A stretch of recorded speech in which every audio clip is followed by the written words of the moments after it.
Let's assess more on those annual results with Chris Yelland, who's an energy expert. Chris, thank you so much for making time for us. Let's pick up from where the outgoing CEO of Eskom touched on, the issue of municipal debt. It continues to be a big concern for Eskom, and I suppose it doesn't help that now there's also this judgment from the Concord that says to Eskom, you can't really switch off municipalities that are not paying. Yeah, quite right, Clement. I think the two major issues highlighted by Eskom in its media briefing today were, firstly, the ever-increasing and, in fact, accelerating increase in municipal arrear debt, which currently, as we speak, today is sitting at 56 billion rand, and that is significantly up by about 10 billion rand from where it was at the end of the financial year ending 31st of March 2022. So you can see within 7 or 8 months how dramatically the municipal arrear debt has risen. And the other big issue highlighted by Eskom was the ever-increasing reliance on diesel, which is now significantly above that budgeted. And there's still been no answer to how Eskom and the National Treasury intend to fund diesel for the remainder of this Eskom financial year. And neither has there been any indication of how government and local government intend to address the question of their arrear debt. The situation is completely unsustainable and is eating away at Eskom's cash flow and bottom line. Yeah, and that's why even when you look at the operating profit, up by 238%, but there's high debt burden.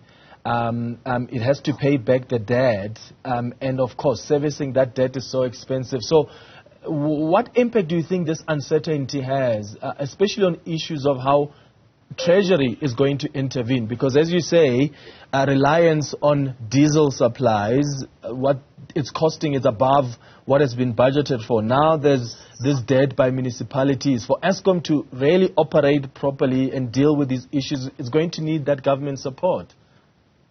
Well, in fact, it's going to need government and politicians, especially the ruling party politicians, to confront the situation not only at Eskom, but in the whole electricity supply and electricity distribution industry, to deal with the municipal arrear debt, to deal with Eskom's 400 billion rand debt, and to deal with the ever-increasing costs of diesel. These are very hard political decisions that I believe government continuously kicks the can down the road, especially in the lead-up to the ANC elective conference. Was not a time for making hard political decisions that would be politically unpopular by its voters.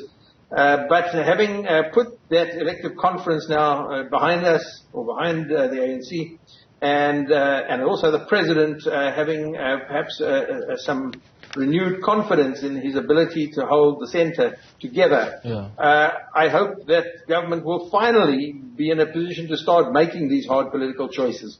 Yeah. Let's talk about plant maintenance. From these annual results, is that still being done at a pace it should be done at? And what do you make of the health of our power plants? They mentioned that hydrogen explosion at Mudupi, and that unit, we're told, is now going to return to service in August. What about the rest of the units? Are they healthy?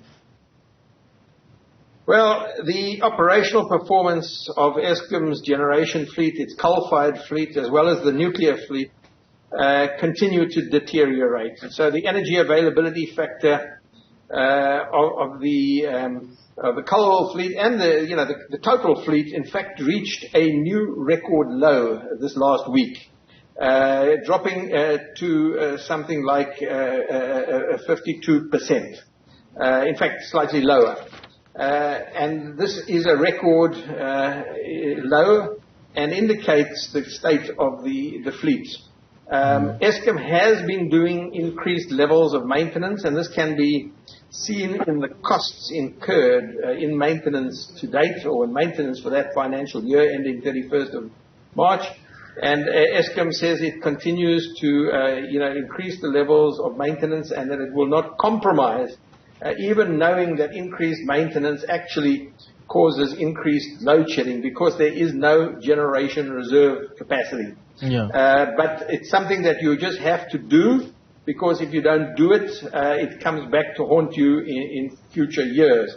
So I think we can expect continued maintenance, but I do believe that Eskom's ambitions to increase its energy availability factor to significantly above 60% next year, the aspiration by the chairman being 65%, I believe is completely unrealistic, and I think Eskom would do very well if, for the year ending, 31st of December 2023, if it can simply maintain the energy availability factor at its current very low level of about 52%, it will be doing well. But to expect it to rise to 60% plus next year, I think is unrealistic, and I think Eskom are not being frank with the country. Isn't that the target, though, that the shareholder, Pravin Gordhan, the Minister of Public Enterprises, has given to the new board, that they must make sure they increase that availability factor? And as you say, you're suggesting that's not so realistic.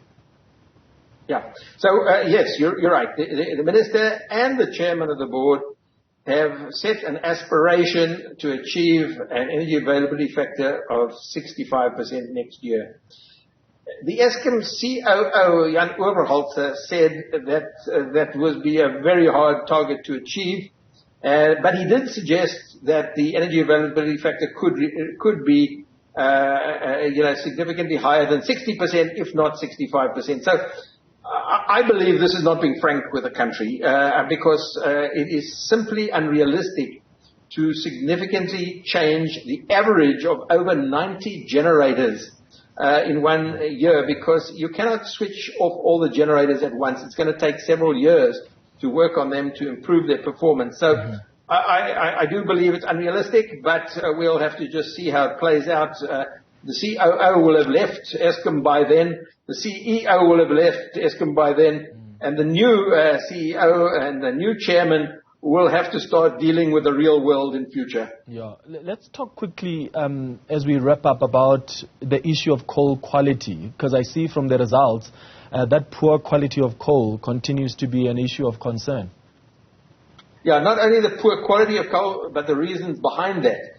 And that really relates to high levels of maladministration, theft, procurement irregularities, corruption, and criminality, even to the extent of sabotage. As you know, the army has been called in, the defense force has been called in at 6 different power stations, or I think it's 8 different power stations, to protect Eskom's assets, to try and pin down this criminality that is resulting in very poor quality coal instead of the correct quality coal, which is damaging to the performance of the power station and boilers themselves.